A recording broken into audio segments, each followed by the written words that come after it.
Bienvenue dans le show.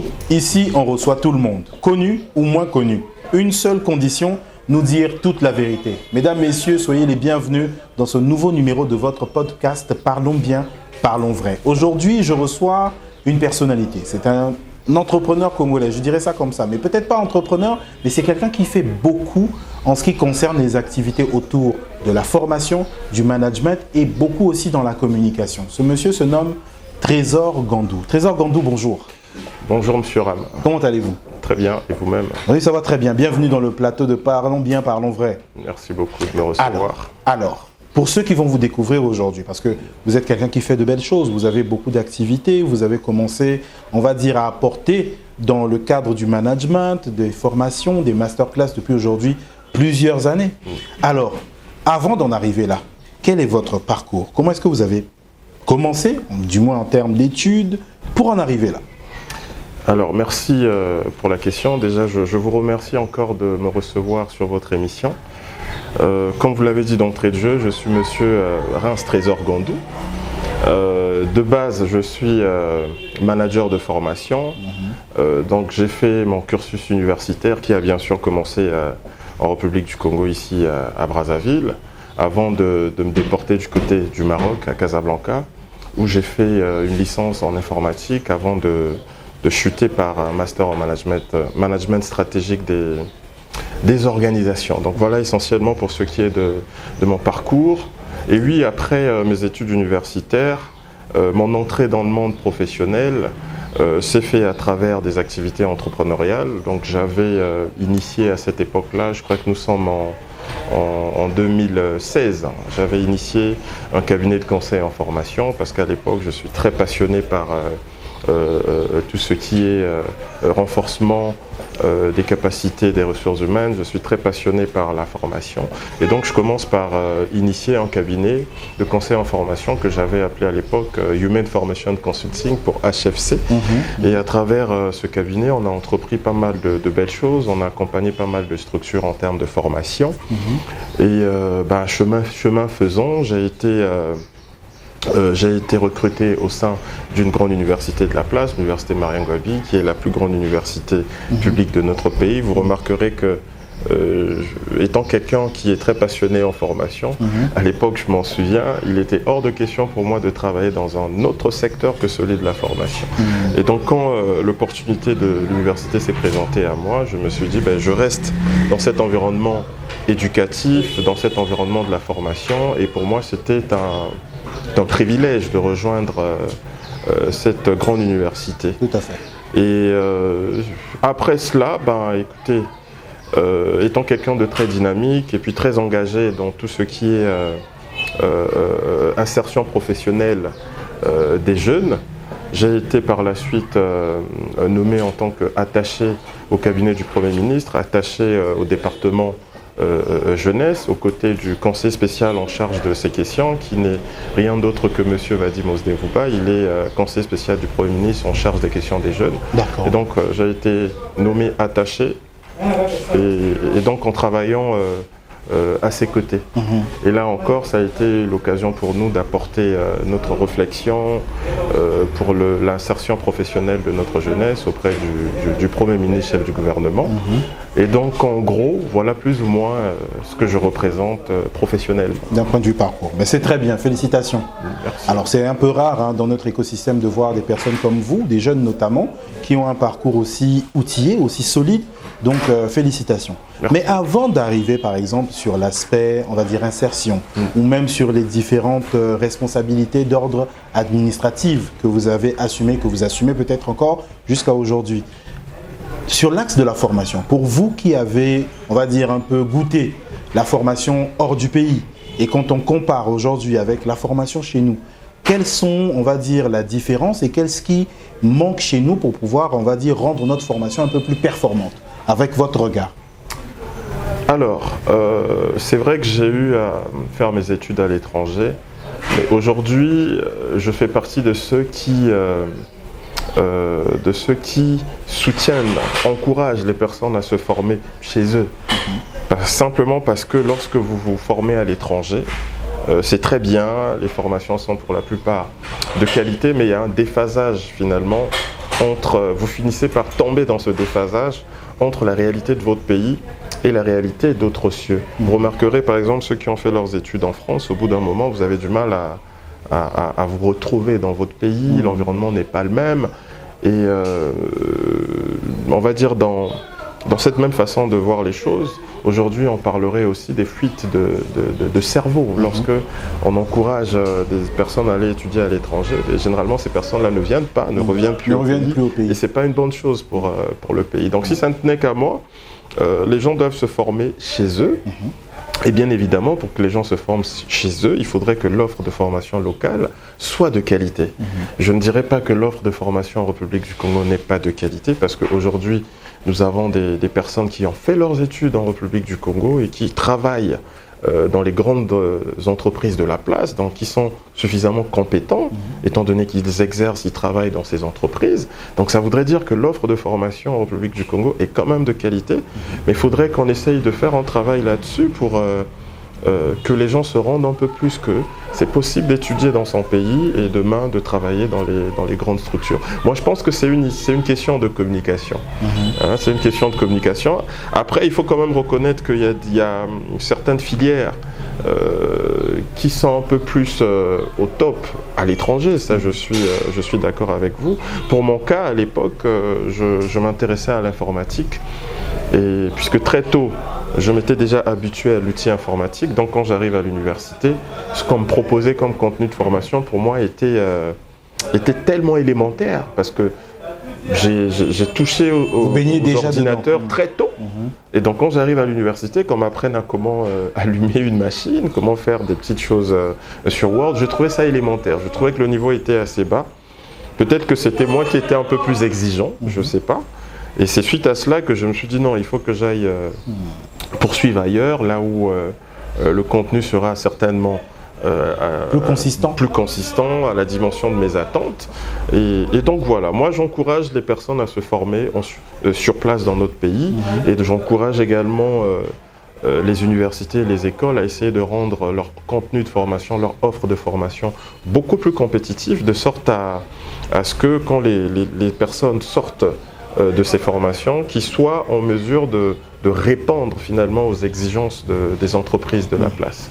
Alors aujourd'hui, sur le marché de l'emploi, toujours pour aller dans la même direction, on constate que les offres d'emploi, par exemple au sein des grandes entreprises, sont en général ponctuées de tous les critères que l'entreprise recherche, mais aussi de l'aspect expérience. Or, l'expérience, vous et moi, on est d'accord que pour l'obtenir, il faut être souvent en train de pratiquer. Or, nous avons une forte, on va dire, demande ou une forte jeunesse notamment qui se fait former, mais qui malheureusement ne pratique pas beaucoup, n'est peut-être pas sur le terrain. Aujourd'hui, est-ce que ça a toujours son sens de demander, par exemple, à un nouveau venu, un jeune qui vient d'avoir sa licence, qui arrive sur le marché de l'emploi, de lui demander une expérience de, par exemple, 5 ans, sachant qu'il ne l'a pas? Quel est votre regard par rapport à ça? Ça a tout son sens du point de vue des entreprises, mais du point de vue d'un jeune aujourd'hui qui arrive sur le marché, qui a la formation, mais qui n'a peut-être pas l'expérience. Est-ce qu'aujourd'hui, comment est-ce qu'on fait pour s'en sortir? Très bien. Bon, c'est une très bonne question. Je me souviens à l'époque, lors de nos ateliers de coaching, puisque nous faisons aussi du coaching en insertion professionnelle, très bien. Je disais aux jeunes que ne vous laissez pas intimider par toutes ces exigences, 10 années d'expérience, 5 années d'expérience. Comment est-ce que moi j'analyse tout ça en tant que je me mets dans la peau d'un recruteur, d'un DRH par exemple, qui communique sur une offre d'emploi. Et donc toi en tant que jeune, quand tu tombes sur cette offre et que tu vois qu'on demande là une personne qui a 5 ans, 10 ans d'expérience et que tu renonces, pour moi ce sont des critères qui permettent déjà d'écarter des personnes indécises, des personnes qui en réalité n'ont pas suffisamment confiance pour aller au contact de ce genre d'offres. Parce que si moi, j'ai peut-être pas les 5 ans d'expérience, mais je me sens en mesure d'accompagner cette entreprise ou d'apporter une réponse à cette demande, je peux toujours formuler, je peux toujours souscrire à cette demande, je peux formuler une demande dans ce sens-là pour dire que moi, je me sens suffisamment qualifié pour vous accompagner dans cette offre. Je me sens suffisamment qualifié pour répondre à cette offre, mais je ne bénéficie pas de 5 années d'expérience. Vous voyez, c'est tout de suite, vous sortez d'une posture d'une personne qui tout de suite se braque à quelqu'un qui est suffisamment déterminé. Et en entreprise, on aime les personnes déterminées. Tout à fait. Moi, j'ai connu des gens qui se sont retrouvés à travailler dans les entreprises à travers des gens qui postulent des candidatures spontanées. Il y a une grande sœur qui me racontait son parcours et dit un jour je passe devant une banque, ben je rentre, je formule une candidature spontanée. Et voilà, moi je suis madame Intel, j'ai fait telle formation, j'ai telle qualification, je pense que je peux travailler chez vous. Et c'est comme ça qu'elle a été recrutée. L'audace, elle n'avait pas 10 ans d'expérience, mais elle avait l'audace d'aller au contact de cette offre. Et les recruteurs aiment ce genre de personnes. On aime des gens audacieux, des personnes qui devant tous ces critères se disent moi je peux, j'ai pas 5 ans d'expérience, j'ai pas 10 ans d'expérience, mais je peux être utile à ce poste. Personnellement, je l'ai aussi déjà fait, contacter des entreprises de façon spontanée pour dire que moi je n'ai pas 5 ans d'expérience, 10 ans d'expérience, j'en avais pas à l'époque quand je lance mon cabinet, mais je vous propose mon expertise en termes de conseils en formation, en termes de conseils sur comment organiser des formations qui soient les plus utiles pour votre capital humain. Donc à ce propos-là, moi j'encouragerais les jeunes à être beaucoup plus audacieux. Et puis pour gagner en expérience, aujourd'hui il y a plusieurs façons de gagner en expérience. Les gens pensent que pour gagner en expérience, il faut essentiellement travailler dans une entreprise. Mais non, aujourd'hui, je vous prends un exemple, je parlerai de ma petite personne en toute modestie. Étant conscient de cette réalité, que ce n'est pas évident d'être pris en entreprise pour des stages, qu'est-ce que je faisais à l'époque? J'initiais des projets. J'avais initié un projet à l'époque que j'avais appelé « Trouve ton école ». Mais c'est un projet qui m'a demandé d'avoir quasiment toutes les compétences qu'on a besoin autour d'un projet d'entreprise. J'avais des gens dont il fallait manager, il fallait que je cherche des financements parce qu'il fallait payer les gens, il fallait rédiger le projet, il fallait faire du marketing. Et j'ai fait ça comme ça pendant 2 ans. Vous n'allez pas me dire que ce n'est pas une expérience. Tout à fait. Oui. Donc moi, j'utilisais mes projets. Je me disais, bon, puisque c'est difficile quand vous prenez en stage, moi, je vais initier mes petits projets qui vont me demander à avoir les mêmes compétences que ces personnes qui sont peut-être en stage en entreprise. Et à l'issue de ces différents projets, mais je savais comment valoriser ces expériences-là dans mon CV. Jusque-là, en réalité, moi, j'ai jamais fait un stage dans une entreprise, mais je faisais des stages à travers mes différents projets personnels. Et même encore aujourd'hui, je prends un autre exemple, il y a des jeunes qui travaillent, peut-être pas travailler, mais qui ont des tâches aujourd'hui dans leurs différentes communautés. Par exemple, au sein d'une église, tu es la caissière. Dans une église, tu es peut-être porte-parole, tu es peut-être derrière la caméra. Mais c'est une expérience. Tout à fait. Malheureusement, ces expériences-là, les jeunes, pour la plupart, ne valorisent pas ça dans leur CV.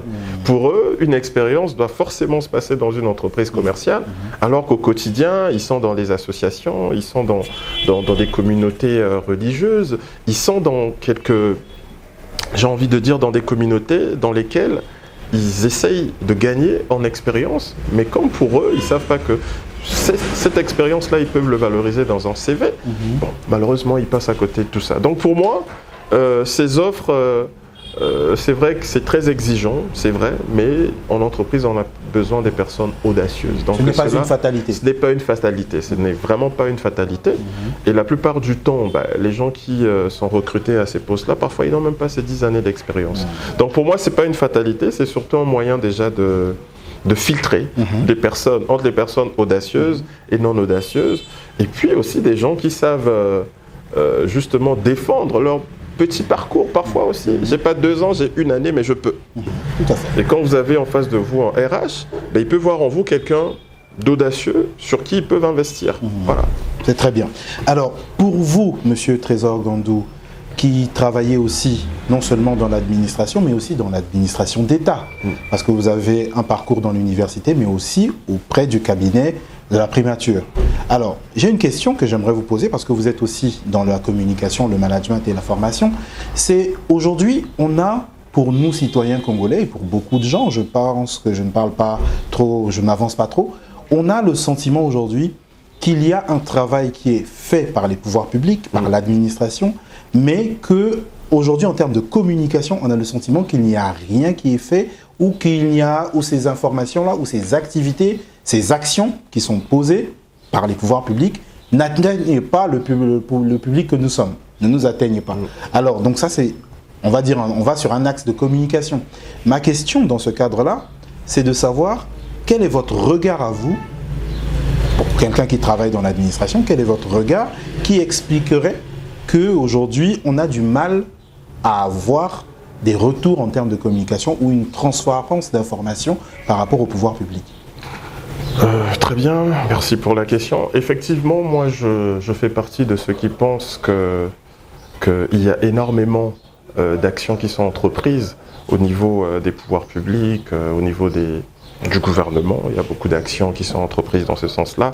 J'ai moi-même eu le plaisir de le faire parce que, étant à la primature c'est quand même le premier ministère de la République, donc on a un retour documentaire, on a un retour des documents sur des projets, sur des actions qui se font, en particulier au profit des jeunes, parce que je travaille à la primature au sein du département jeunesse, et j'avais eu l'opportunité de percevoir, de faire ce constat que beaucoup se fait, mais on peine à suffisamment communiquer pour que le citoyen congolais soit au courant de tout cela.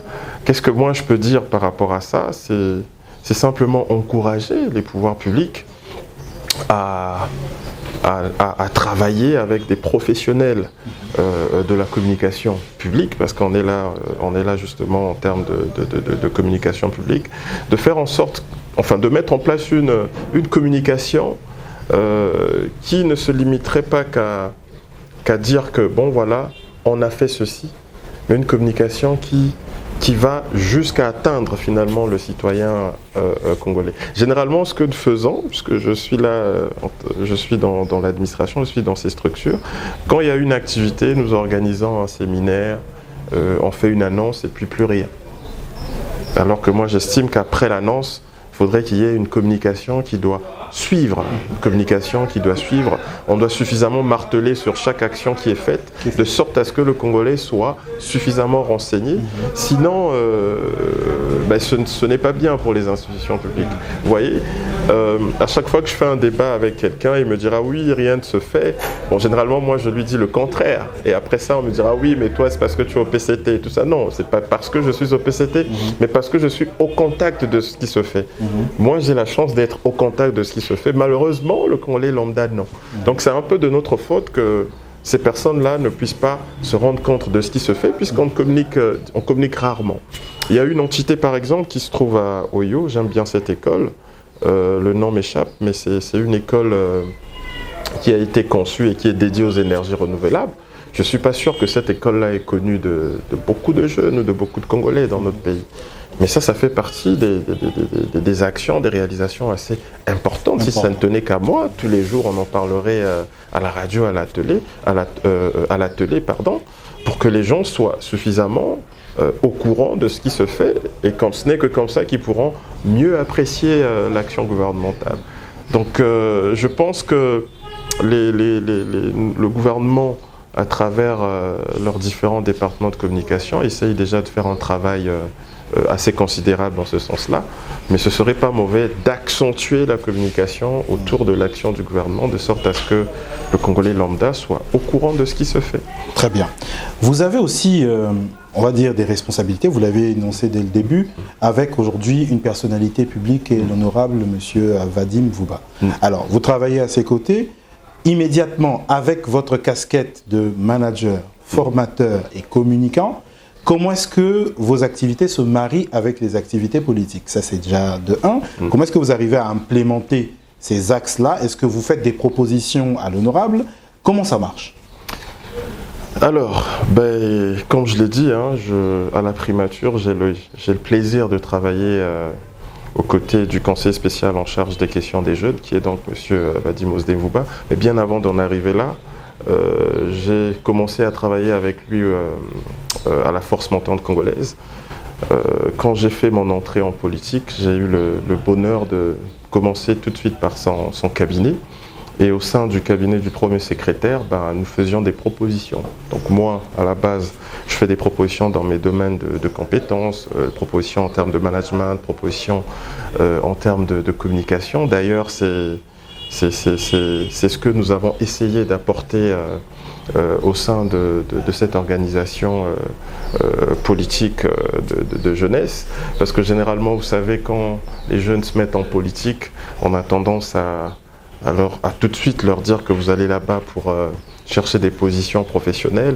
Mais moi, je suis arrivé en politique, je travaillais, j'avais déjà une certaine situation, ce qui m'a permis de me concentrer, mais vraiment sur mon apprentissage, comment cette organisation fonctionne, qu'est-ce que je peux réellement apporter et comment est-ce qu'on peut accompagner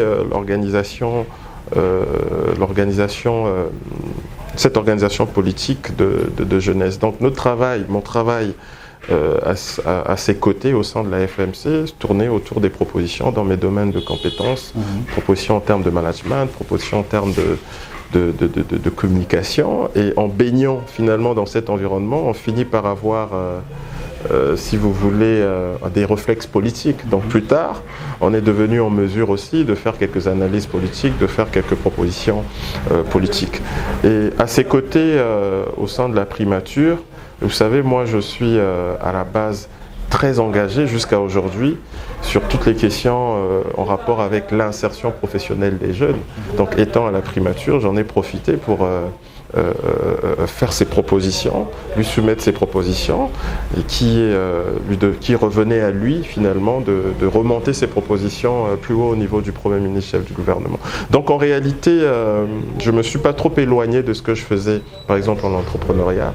À la Force Montante, j'ai proposé des projets de formation, j'ai proposé des projets d'insertion professionnelle des jeunes. Donc on ne s'est pas éloigné. Voilà pourquoi j'ai un concept qui est peut-être propre à moi. Je me dis qu'aujourd'hui, il est possible d'entreprendre la politique. Entreprendre la politique dans le sens où tu viens, tu apportes une certaine compétence, tu apportes une certaine qualification. Tu ne te contentes pas que de faire le oyez soutien, mais tu apportes quand même des compétences, parce que c'est une organisation qui a besoin justement des compétences. Donc ce n'est pas juste une organisation qui est réservée aux gens qui viendront juste pour faire le oyez. Non. Aujourd'hui, vous pouvez avoir vos compétences. L'organisation a besoin des compétences en communication, l'organisation a besoin des compétences en logistique. Donc en réalité, l'organisation a besoin de tout le monde. Moi, je suis aujourd'hui peut-être un exemple pour dire que vous pouvez être médecin, mais apporter cette expertise-là aussi dans une structure politique qui a besoin aussi de ces compétences. Lorsque nous organisons des activités, mais nous avons besoin de la dimension sanitaire, nous avons besoin de la dimension logistique, nous avons besoin de la dimension communication, management, et donc l'organisation a besoin de toutes ces compétences, qui est à vous de savoir comment vous positionner là-dessus. Donc moi, mon militantisme, on va dire, s'est articulé autour de la proposition, des propositions, des idées de projets, des conseils autour de ces domaines de compétences, management, communication, et puis on va dire formation des jeunes. Très bien. Nous vous félicitons pour ce parcours, et c'est très intéressant de savoir tout ça. Alors, étant donné qu'en tant que, avec votre parcours communicant, manager, vous avez aussi une casquette de personnalité politique, vous avez un parcours aujourd'hui au sein de la Force Montante et par extension donc du Parti congolais du travail. Dernièrement, il y a eu le 6e congrès qui a, on va dire, captivé l'attention nationale sur cette belle activité. Alors, comment s'est déroulée cette activité? Nous, on n'y était pas, on aurait bien voulu y être, mais vous êtes là devant nous, donnez-nous un peu les aperçus. Comment ça s'est déroulé? Quel a été, on va dire, le moment fort ou le temps croustillant de ce beau congrès? Alors, effectivement, le Parti congolais du travail a organisé récemment son 6e congrès ordinaire.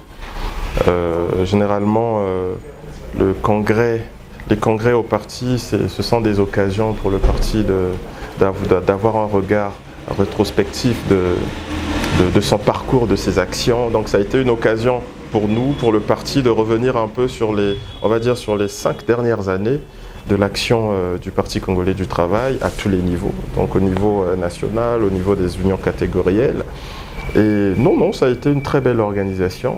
Ça a été une organisation réussie, on va le dire comme ça. À l'issue de cette organisation, à l'issue de ce congrès, le secrétaire général du Parti congolais du travail, monsieur le camarade, je veux dire comme ça, le camarade Pierre Moussa a été reconduit. Nous en sommes tous contents. Voilà. Et en parlant de moments forts, moi je dirais que le moment fort a été pour moi personnellement le moment où nous écoutons finalement le nom de certains camarades de la force montante congolaise, parce que c'est un combat que nous menons, le combat de faire en sorte que les jeunes du Congo, les jeunes de la force montante congolaise puissent se retrouver dans les instances dirigeantes du Parti congolais du travail. Donc c'était un moment assez fort pour nous de réaliser finalement que nous avons eu 3 jeunes de la force montante congolaise qui sont montés au bureau politique du parti. On va dire c'est pour la première fois j'ai envie de dire de l'histoire politique, peut-être pas de l'histoire politique de notre nation, parce que nos papas ont occupé ces responsabilités-là très, très jeunes. Donc, on va plutôt dire sur les 10 dernières années, c'est une première qui est comme ça des jeunes de la force montante qui montent au bureau politique du Parti congolais du travail. Et parmi les 3, je commencerai par, j'ai envie de dire le premier, puisque c'est notre premier secrétaire là-bas à la force montante congolaise, le camarade Vadim Osdemvuba, qui est monté au bureau politique. À part lui, il y a eu le camarade, excusez-moi de dire camarade, mais c'est le langage à utiliser on quand comprend je parle tout à politique. fait. On comprend le camarade Mikrist Kaba, qui est monté au bureau politique, et la camarade Rachel Kambela, que vous connaissez aussi, qui est très engagée dans le domaine entrepreneurial, qui a fait son entrée au bureau politique. Donc pour nous, c'était aussi ça, les moments forts. Il y a eu d'autres moments forts, mais moi j'insisterai sur ça parce que on l'attendait, c'était important pour nous que le parti donne la possibilité comme ça à des jeunes qui, de mon point de vue, le méritent de pouvoir siéger dans ces instances-là. Donc de façon générale, le congrès a été une grande réussite. Et un autre moment très marquant aussi, c'est celui où nous avons fait un appel à la candidature de notre candidat naturel, le camarade Denis Sassou Nguesso. Donc à travers le congrès, nous avons investi le camarade Denis Sassou Nguesso comme étant candidat du Parti congolais du travail à l'élection de 2026. C'est, on va dire, sur cette note-là aussi que nous avons clôturé nos travaux du congrès. Le camarade Pierre Moussa réélu, pour notre bonheur à tous, l'appel à candidature du camarade Denis Sassou Nguesso comme candidat à l'élection présidentielle de 2026, et puis l'entrée au bureau politique de ces 3 camarades, ces 3 valeureux camarades de la force montante congolaise. Alors, monsieur Trésor Reims-Gandou, à l'issue de tout ce parcours, jusqu'à ce jour, parce que c'est pas fini, vous avez encore un beau parcours devant vous. C'est pas fini du tout. Alors, qu'est-ce qu'on dit aujourd'hui? Quelles sont les perspectives pour la nouvelle année 2026 qui commence? Effectivement, ça a été, j'ai envie de dire, assez énorme en termes d'expérience. Durant ces 5 dernières années, j'ai été exposé à pas mal de choses, à beaucoup d'environnements, environnement administratif, environnement entrepreneurial, environnement politique. Et dans tous ces environnements, j'ai appris. J'ai appris à la FMC, j'ai appris le fonctionnement d'une organisation politique. J'ai appris comment est-ce que le pays fonctionne sur le point de vue politique. À la primature, j'ai appris comment est-ce que l'administration congolaise fonctionne, parce que comme je l'ai dit tout à l'heure, la primature c'est le premier ministère. Donc nous avons là la possibilité de voir comment est-ce que l'administration congolaise fonctionne, comment est-ce que nous pouvons mettre en place des politiques publiques au profit des jeunes. Je parle des jeunes, mais c'est à tous les niveaux, dans tous les domaines, santé, agriculture. Donc j'ai énormément appris là également, dans l'environnement entrepreneurial aussi, parce que étant du côté de l'administration, puisque moi je suis très porté sur l'entrepreneuriat à distance, j'ai peut-être levé un tout petit peu le pied, mais je continuais à faire des prestations de conseil en formation pour les entreprises. Et tout ça, j'organisais toutes ces formations-là à distance. Donc ça a été pour moi 5 années, mais de grands apprentissages, qui me permet aujourd'hui de me positionner comme un profil suffisamment mature qui est aujourd'hui prêt à embrasser certainement d'autres responsabilités, peut-être plus grandes, dans ces domaines-là, le management, la communication et le conseil en formation. Donc aujourd'hui, écoutez, on reste ouvert à toutes ces opportunités. On reste ouvert aux opportunités entrepreneuriales, on reste ouvert aux opportunités administratives, on reste ouvert aux opportunités politiques, puisque nous bénéficions aujourd'hui d'un savoir-faire avéré. Nous avons fait nos preuves dans ces trois domaines-là, donc nous restons à l'écoute de notre environnement pour la suite. Très bien. Qu'est-ce qu'on peut vous souhaiter maintenant pour la suite? Puisque c'est la fin de l'année, je souhaiterais plutôt qu'on se souhaite à nous tous, une très belle année, beaucoup de réussite professionnelle, que chacun essaye d'accomplir finalement tout ce qu'il souhaite accomplir en cette année 2026. Très bien, merci beaucoup. Mesdames, Messieurs, nous arrivons au terme de ce nouveau numéro de Parlons bien, parlons vrai. J'ai reçu pour vous Monsieur Reims Trésor Gandou, qui est formateur, manager et consultant, et qui a aussi un beau parcours dans l'administration et dans le parcours politique. Je vous dis à très bientôt pour un prochain numéro de Parlons bien, parlons vrai. Ciao.